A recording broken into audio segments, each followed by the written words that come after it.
Dion POV. Pagpasok ko pa lang sa classroom nila, ay nakita ko na si Bettina na napapalibutan ng mga kaklase niyang lalaki, na halata naman sa mga mata nila na gusto nila ang asawa ko.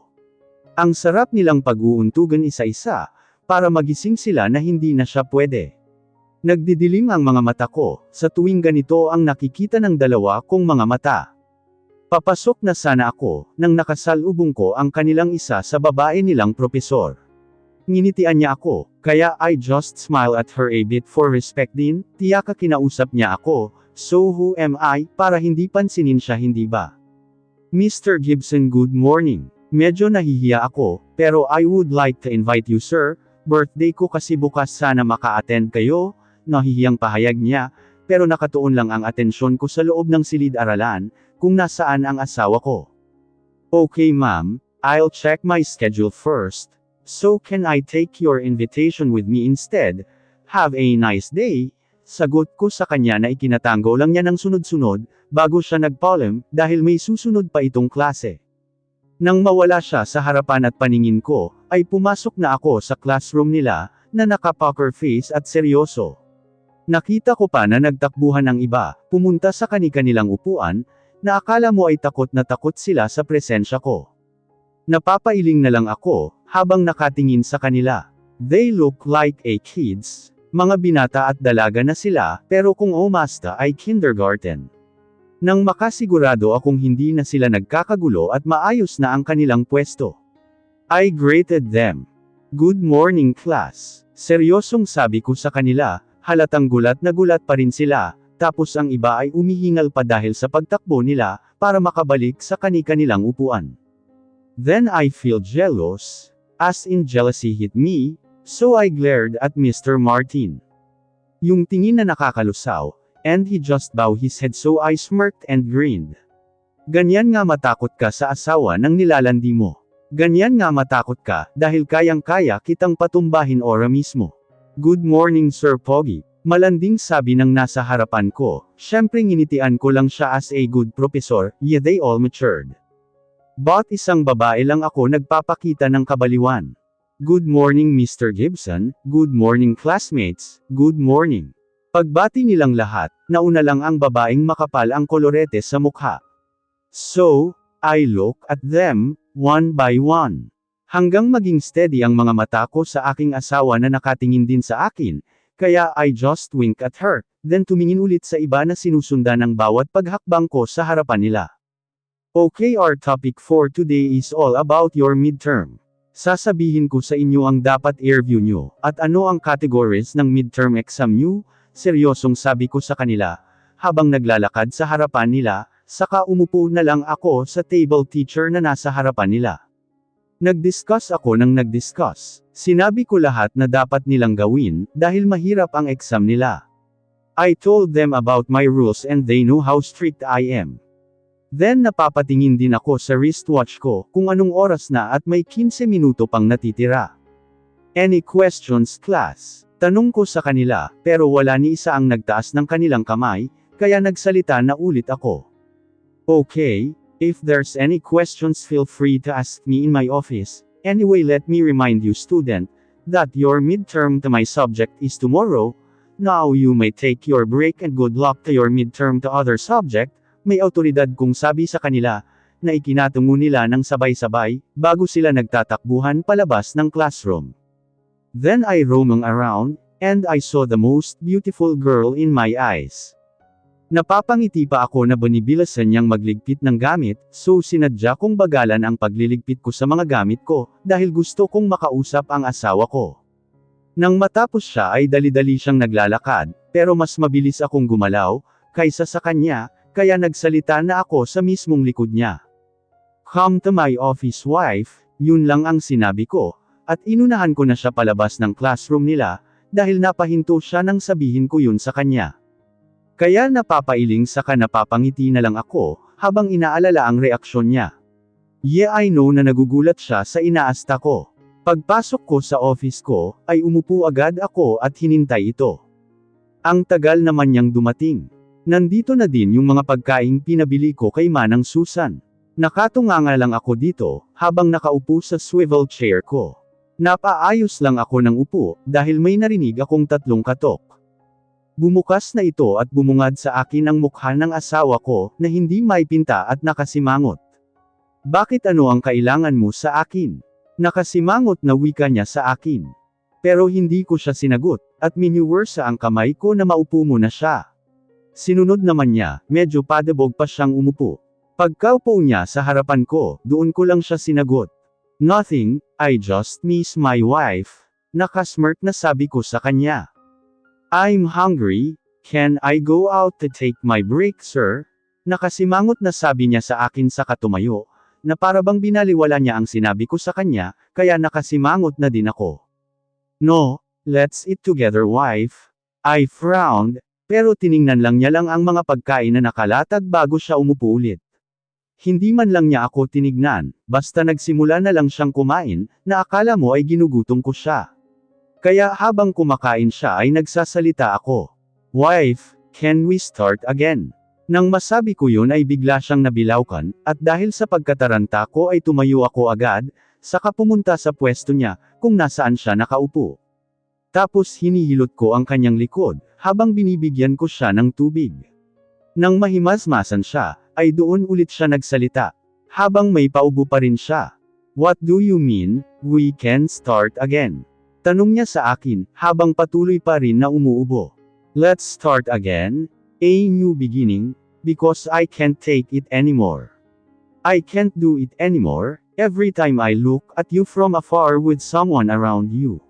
You know what, I want to punch them, one by one. Seryosong sabi ko sa kanya, at napakamot naman siya sa kanyang ulo. Hindi ko na siya pinatuloy pa ang gusto niyang sabihin, because I claim her lips without hesitation. I'll smile even more, nang maramdaman ko nakikipagsabayan na siya sa akin. That's the cue na kailangan kong igihan. I become aggressive, ginaganahan ako, beside. This is my first time to claim her lips. Noong nagpakasal kami, I just kiss her forehead. Nang maghiwalay ang mga labi namin saglit, ay nagsalita ako. I really love you, my wife. Saad ko, and I claim her lips again and again, until we can't breathe well. Kaya pinakawalan ko siya, at niyakap ng mahigpit na mahigpit. And I smell her hair. Oo, addicted ako sa amoy ng buhok niya, at amoy ng buong katawan niya. Naaakit kasi ako. You're mine, wife. Mine alone. Saad ko ulit. Pero di siya nagsasalita. Ang lakas ng tibok ng puso ko, nakakabakla naman ito. Dahil hindi siya sumasagot, ay hinawakan ko ang baba niya, para titigan ako tiyakan nagsalita. Tell me, wife, you're mine, right? Desperadong saad ko ulit, at pinagpantay ko ang noo niya sa noo ko. May mura pa talaga. Tatawa-tawang saad niya, habang tinitignan din ako. I love her laugh. I love her scene. I love her smile. I love everything about her. Just answer me, wife. Saad ko sa kanya, frustrated na ako, kaya tumigil sa pagtawa at sumagot. Yes, I'm yours. Napapantastikuhang sabi niya, pero natawa ako dahil di bagay sa kanya ang magmura. Ang cute pa niya, the way she blushed, kaya napangiti ako sa bandang iyon. What's funny? Tanong niya sa akin, nang hindi ko mapigilan tumawa. Nothing, hindi lang bagay sa'yo ang magsalita ng masama. Napapailing na sabi ko sa kanya, na tumatawa pa, kaya pinunta niya ang mukha niya sa dibdib ko.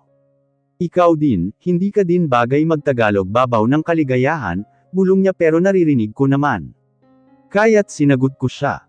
At least gwapo naman, natatawang sabi ko na kininigas niya, habang nakayakap sa akin. Narinig niya talaga, bulong ulit niya. Ang hilig niyang bamulong ng malakas, kaya napapailing lang ako. Of course I do, wife. Napapailing na sabi ko sa kanya, habang inaamoy ang buhok niya. Baliw yata ta, bulong ulit niya, this girl, so adorable. Of course baliw of you, wife. Huwag kang ang babulong-bulong dyan, because I heard you clear. Nang gigigil na sabi ko sa kanya, na sanhi ng pagtawa ko. Nakasimangot na sabi niya, well ganyan siya eh. Pero hinalikan ko siya ulit, pero smack lang, bago ako bumalik sa upuan ko, dahil may isturbong kumakatok. Pasok na ako, sir, saad niya dahil rinig niya din ang kumakatok sa pinto. Call me hubby if we're alone wife, seryosong sabi ko, habang tinitingnan siya sa harapan ko. Okay hubby, una na ako, saad niya at lumapit sa akin at hinalikan ako. Pero smack lang, at nagulat ako doon. Magsasalita na sana ako, pero tumakbo siya at pumasok naman si Shade sa office ko. Istorbo naman ang isang ta. Ang sarap niyang igudgod sa muscle ko, kaya tinignan ko lang siya ng masama, habang papalapit siya sa pwesto ko. Bro, what happened to Miss Ferrer? Tanong niya, feeling innocent, alam naman niya na asawa ko yun. Wala, may binigay lang sa akin, galit na sabi ko sa kanya, habang inilalabas ang rilba ko, kaya itinaas niya ang kamay niya. Sabi ko nga bossing, hindi ka na mabiro, akala ko may jogjugan na nagaganap. Nakangising sabi niya, sabay pinababa niya sa akin ang hawak ko, pero kinaya ko ito saka itinutok sa kanya. Ano ba ang ginagawa mo dito? Sinira mo pa ang moment namin mag-asawa, nakasimangot na sabi ko sa kanya, habang itinututok ko pa rin ang armas sa kanya, na ikinatawa lamang ng lalaki. Nahuli ka rin bossing, natatawang sabi niya, kabagin ka sana. What do you want here? Singhal ko sa kanya, habang nakatingin sa kanya ng diretso sa mga mata niya. Chillax bossing, I just came here to remind you, that Claire will be arriving this Wednesday, saad niya, yeah I know, and I don't care. So what? Seryosong sabi ko sa kanya habang nilalaro ang armas sa kamay ko. Bossing, alam mo namang patay na patay sa'yo yung babaeng yun, saad niya, habang kinuha ang isang slice na kinakain ko kanina, when my wife is here. Wala akong pakialam sa babaeng yun. I have my wife, we're happy, saad ko sa kanya. Alam mong siya ang mastermind ng mga nangyayari sa underground boss, seryosong sabi niya sa akin, na ikinatango ko naman. Yeah, I know, and my wife didn't know anything about this, she don't know that I'm mafia boss, saad ko sa kanya. Then tell her, alam mong walang lihim na hindi nabubunyag, baka sa iba niya pa malaman, mahirap na, saad niya sa akin na ikinatango ko naman. Yeah, I'll try, so how's the investigation? Saad ko ulit sa kanya. Going well lover boy, saad niya. Don't call me that way. Singhal ko sa kanya sabay kasaulit ng armas ko. Okay, just kidding boss. Una na ako, and I know that you have class kuno, see you later bossing, saad niya. Wife is safe, seryosong sabi ko sa kanya. Areglado boss, nakangising sabi niya, saka sumaludo pa talaga ang lalaki na to, bago siya nagtatakbo na umalis. Ano ba gagawin ko sa pag-amin, tungkol sa pagiging mafia boss ko? Ano ba dapat na step para masabi ko? Ayaw kong madamay siya sa mundo ko, dahil ayaw kong mapahamak ang taong mahal ko. Oo, mahal na mahal ko siya mula sa pagkabata namin, pero dinadaan ko sa pagka-cold ko. Dahil gusto kong lumayo siya sa akin. Pero tadhana na ang nagpapalapit sa amin. Kasal kami, asawa ko siya, asawa niya ako. 1 year na kaming kasal, pero may respeto ako sa kanya. Hanggang halik nga lang. Pero if she were sexy, buhay na buhay ang katawang lupa ko. Wala pa nga siyang ginagawa sa akin, nagpipigil lang ako dahil 2 months pa, bago mag-graduate siya. So 2 months pa ang paghihintay, pero gusto ko nang manakit sa mga taong nakapaligid sa kanya, kaya di ko na napigilan ang sarili ko kaya ginagawa ko yun. Pero naa-addict na talaga ako sa lips niya. Bettina POV. Pauwi na ako sa amin dahil tapos na ang klase ko. Kasama ko ngayon si May, siya lang kasi ang nakakapagtimpi sa ugali ko. Tapos hindi ko naman ugali ang maggala, dahil natatakot ako baka husgahan nila ako, dahil naiiba ang mata ko sa kanila. I used contact lenses naman, pero still they discriminate me lang naman. Habang naglalakad kami, ay nag-vibrate ang cellphone ko. Kaya't tinignan ko ang messages ko, as usual ang asawa ko lang, at May ang nag-text sa akin. From Mr. Ko, go home safely, and drive carefully. See you later. I love you wifey. Yeah, ang landi pala ni sir. Bakit kaya hindi ko knows yun dati pa, natatawang saad ng kasama ko, pero binaliwala ko na lang. How sweet hihihihi, kanina pa sana ako nakauwi. Kung sinabay mo kaya ako pauwi, edi sana hindi ka na nag-aalala o nagti-text sa akin. Pero sinagot ko na lang ang text niya, baka magalit na naman ang isang yun. The mister ko, yeah I know, you too. I love you too hubby. Saan ka pala? Tanong ko kay May, dahil kanina pa siya nakatulala. Hatid mo na lang ako sa bahay, natatay na kasi ako, nagtitimping sabi niya, kaya pala mapatla siya, ay may pinagdadaanan siyang kakaiba. Hintayin mo ako here, kukunin ko si Bumblebee. Nagmamadaling sabi ko sa kanya na ikinatango niya. Anyway ang pangalan ng kotse ko is Bumblebee. Idol ko kasi ang mga Transformers, lalo na si Bilame na kung lame, I don't care. Pagkarating ko sa parking lot, ay agad akong pumasok sa loob, at pinaandar na ito.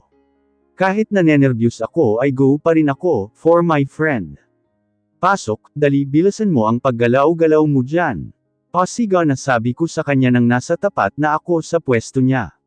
Tumalima naman siya, saka umupo sa passenger seat. Sorry pero sasabog na ang utot ko, buksan mo ang bintana maawa ka sa kalusugan mo. Nakangiwing sabi na naman niya sa akin, kaya dali-dali kong binuksan ang bintana ng kotse ko, dahil automatic naman ito. Grabe ka, lalasunin mo ba ako? Dahil lang sa utot mo. Nakangiwing sabi ko sa kanya, habang nagdadrive ako papunta sa subdivision nila. Sorry na, napadami ako ng kain, kaya ganun, nakasimangot na asal niya, kaya tinapik ko na lang ang likod niya, bago ako lumiko papunta sa bahay nila. Paano ba kasi nasasakit ang tiyan, halos lahat ng nilatag ng nanliligaw niya ay kinain niya. If I'm not mistaken Henry pangalan ng lalaki. But I don't care. I just care about sa mabahong amoy. Salamat sa paghatid, love you. Sigaw niya pa sa akin nang makababa siya, bago tumakbo ng matulin, para pumunta na siya sa banyo nila. Kumaway pa ako kina tita, dahil nakita ko sila sa may bintana ng bahay nila. Bago ako umalis ay bumisina muna ako, bilang senyales na uuwi na ako.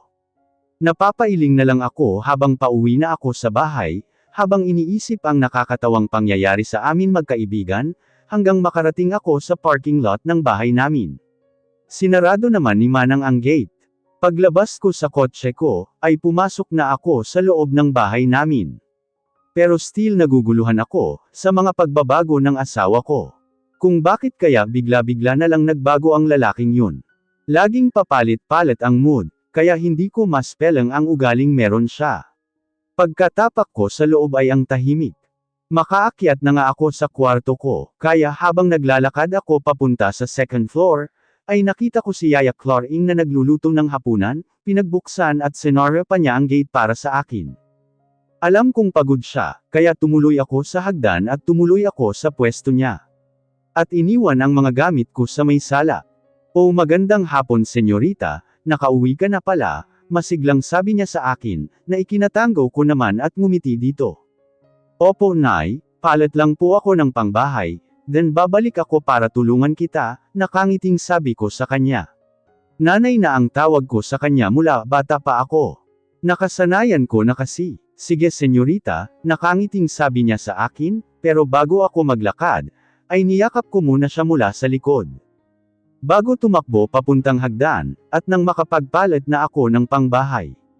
Pagpasok ko pa lang sa kwarto ko, ay dumiretso ako sa closet ko, para kumuha ng pambahay na damit.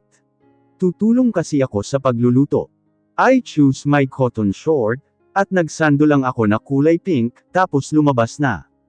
Pero pagkababa ko pa lang ay may kumakatok sa pinto. Imbes na si nanay ang gagawa ay ako na, habang napapakamot ako sa aking ulo. Pero ramdam ko na sumusunod si nanay sa likod ko. Pagkabukas ko ay lalo akong napakamot, dahil hindi ko knows ang isang ito. Senyor ito kayo pala, narinig kong nalang sabi ni nanay, tsaka siya na mismo ang nagbukas ng tuluyan ang pinto. Habang ako ay umalis doon papunta sa likod ni nanay. Hey long time no si Bettina, nakangising sabi niya sa akin na ikinatango ko lang, at naiilang nang ngumiti dito, dahil hindi ko naman siya kilala, kaya napakamot ako sa kukuti ko bago ako nagtanong sa kanya. Who are you? Yan ang tanong ko sa kanya, habang nakatingin dito na umuupo sa sinenyas ni nanay na pagupuan niya. You don't remember me. Nakangusong sabi niya, na ikinatango ko ng sunod-sunod dito. Tsaka magtatanong pa ba ako, kung kilala ko siya o natatandaan ko siya? If I remember you, why should I ask you?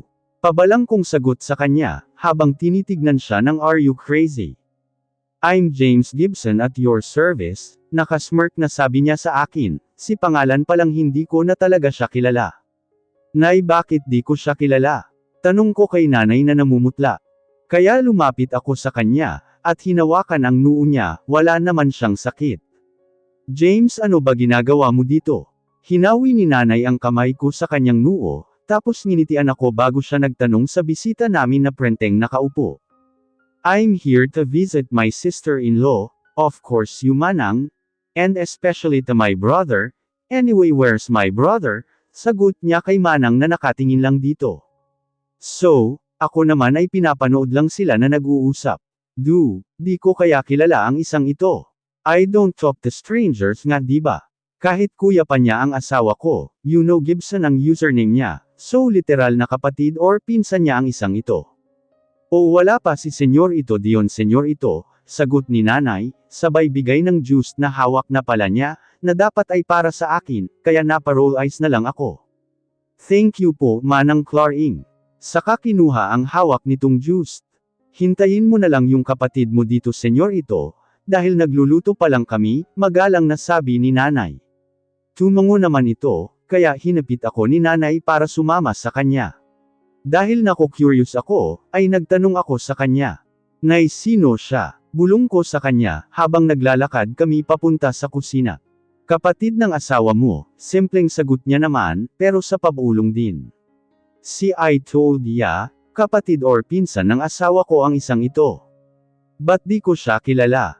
Curious kong tanong kay nanay, hanggang makaupo ako sa isang chair dito sa kusina. Tanungin mo yung asawa mo mamaya anak, sabi niya sa akin. Kaya tumango na lang ako bilang pagsang-ayon. Saka tinuon na lang namin ang pagluluto, dahil malapit nang umuwi ang asawa ko. Nag-prepare lang kami ng menudo, kare-kare at adobong manok, tsaka rice and juice. Ako ang taga-hiwas, si Manang ang taga-halo, at luto. Kaya nang maluto ay nag-hae na kami, sa may mahabang lamesa. Nasa kalagitnaan na kami sa pag-aayos, nang makarinig kami na bumisina, senyales na nandyan na ang asawa ko.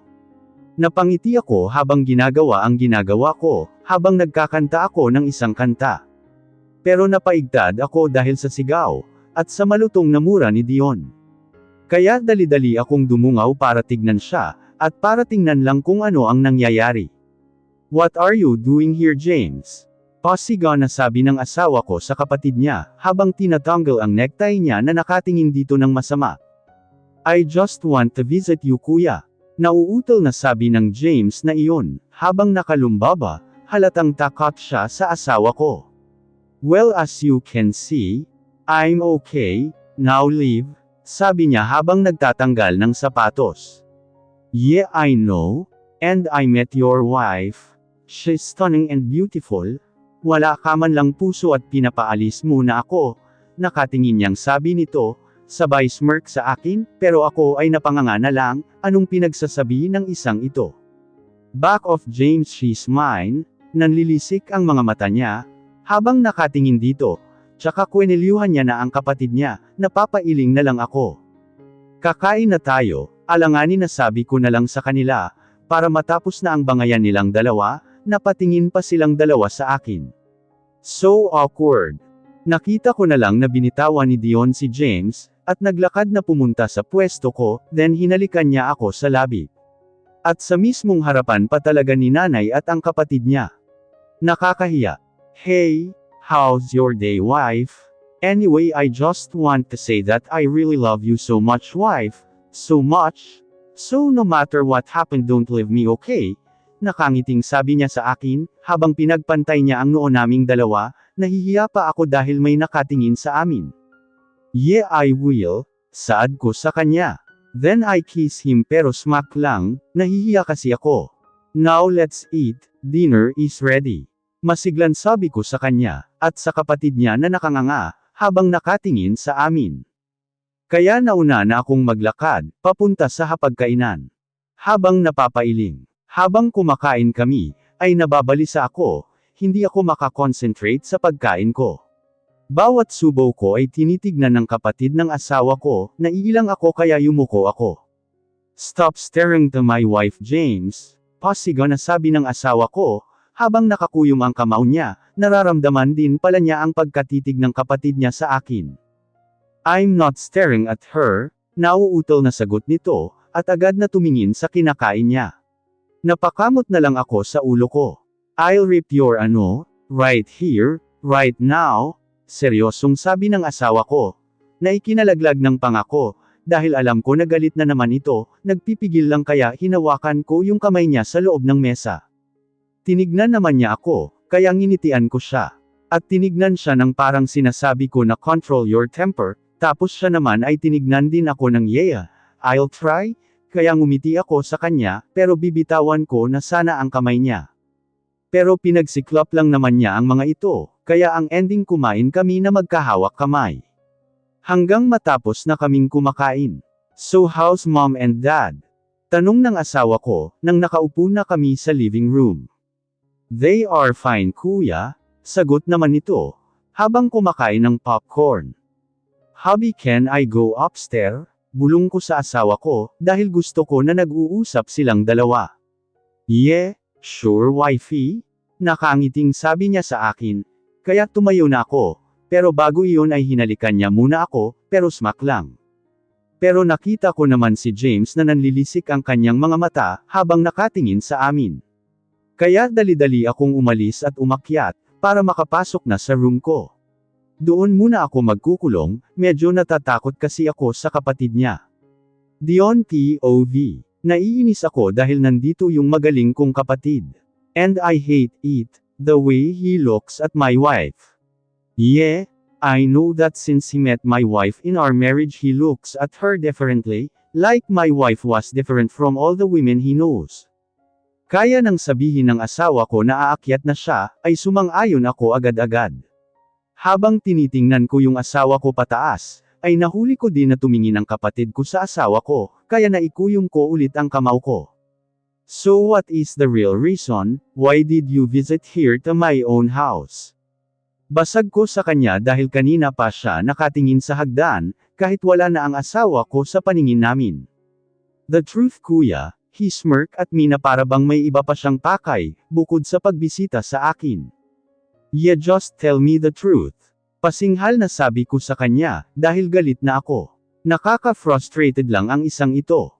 Your wife? Hindi na niya natuloy ang sasabihin niya, dahil tumayo ako at sinugod siya ng suntok. Wala siyang karapatan na agawin ang nag-iisang meron ako. Don't you dare try to touch my wife, or even her finger, or else I will forget that you are my brother, and you know that I can finish you. Nagkasalubong ang kilay ko, at seryosong sabi ko sa kanya, habang nakangisi sa kanya. I know kuya, possessive much. Tumatawang sabi niya, habang nakataas ang dalawa niyang kamay. Gusto ko lang naman talaga na bisitahin ka. Ang tagal mo naman kasi na bisitahin ako, dagdag na sabi niya ulit sa akin, habang nakasimangot. Anyway, how is he? Tanong ko sa kanya, at dumstansya na sa kanya. Yeah, I admit kuya, I like your wife, but that was before. I just love teasing you, and about Lord he's fine now. Nakangiting sabi niya na, para bang nakakatawa ang sinabi niya. Your wife is just yours. I don't want to be third wheel to the both of you. And by the way kuya, I'm here to remind you, that Claire it will be here in a next day. Nakangiwing sabi niya ulit sa akin, habang binubuksan ko naman ang isang beer. I know, bored kung sabi dito. What is your plan kuya? You know that we need to protect your wife. Seryosong sabi niya sa akin. Oo naman noon ko pa iyan naiisip, dahil iba ang radar ng kukuti ng babaeng iyon. And I will tell the truth to my wife, kung sino ba talaga ako. Yeah, I will brother, saad ko sa kanya. At tinungga ang beer na hawak ko. Okay kuya, I gonna go, take care with your stunning and beautiful wife. Tatawa-tawang sabi niya sa akin tsaka tumayo na siya, at nagtatakbo na siyang lumabas, dahil alam niya kung ano ang kaya kong gawin, kaya tinaas ko na lang ang middle finger ko sa kanya. You know brother, you better reduce your possessiveness. Kasi that's deadly, narinig ko pang sabi niya. Habang palabas na siya sa bahay namin. Nang mawala na siya ay tumayo ako, at pumunta muli sa ref para kumuha ng beer at ininom ito. Pampatulog lang, habang iniinom ko ito ay nasal-ayan ko yung asawa ko pababa ng hagdan. Kukuha siguro to ng tubig. Kaya pinabayaan ko lang siya, hanggang makalapit na siya sa pwesto ko. What should I do? Gustong-gusto kong sabihin ang sinabi ni Shade sa akin, pero may takot ako, may takot na bumabagabag sa sistema ko na baka kamuhian niya ako. Nakatingin lang ako sa kanya, habang umiinom siya ng tubig, tiyak lumapit siya sa akin. Something bothering you hubby? Tanong niya sa akin, habang hinuugasan ang basong pinag-inuman niya. Nothing, saad ko dahil hindi pa ako handang sabihin ang gusto kong sabihin sa kanya. Liar, come and open up to me, nakasimangot na sabi niya sa akin, at sumandal sa may lababo paarap sa akin. If I tell you the reason, would you still accept me wife? Tanong ko sa kanya, dahil may takot ako na mawala siya sa akin. Of course, I will accept you, I'm your wife, so don't worry, no matter what happened, I'll accept you, paniniguradong sabi niya sa akin, habang hinahawakan ang kamay ko. Kaya napapailing ako, I'm mafia, diretso kong sabi sa kanya, pero wala man lang siyang reaksyon sa sinabi ko, nakatingin lang siya sa akin. Mafia, yung mga nang-aano kahit innocent na tao, hindi ba? Tanong niya bigla na ikinahinto ng mundo ko, heto na ba ang kinatatakutan kong mangyari? Yeah, I'm not just mafia but I'm mafia boss, and about sa mga inosenteng inaano nila. Hindi ako ganon, I'm different, I mean my organization is different from the other organization, seryosong sabi ko at lumaki ang mata niya, na tumingin sa akin. Na para bang nabigla pero kalaunan ay ngumiti siya. Matagal ko nang alam, bored na sabi niya. Habang napapailing pa siya, what? Kung matagal na niyang alam, ba't di siya nagtanong sa akin? Kaya tumingin ako nang nagtataka sa kanya, kaya nagsalita siya muli. When I came home, one day from school I saw you with 5 men in black, you were holding different thing, so I knew you were not an ordinary person, dagdag na sabi niya ulit sa akin. So nakita niya iyon, noong kinuha namin ang mga armas dito sa mansyon ko. So you are not afraid of your husband wife? Tanong ko sa kanya, habang nakakamot sa ulo ko. Ang kalasinggan ko ay bigla na lang nawala, dahil sa mga nalaman ko. Why should I? Tanong niya sa akin, kaya wala akong nagawa, kundi yakapin siya ng mahigpit, at hinalik-halikan ang noo niya. Dahil ang saya ko, and I really love her until death, because she accepts me for who I really am. You are the ones I will choose. Since we were children you are the one my heart has chosen, you are the only one I want. Every heartbeat of heart, shouted is your name, so whoever you are I accept you because I love you. I love you so much my king, my one and only man of my love. Mahabang pahayag niya, habang nakayakap siya sa akin.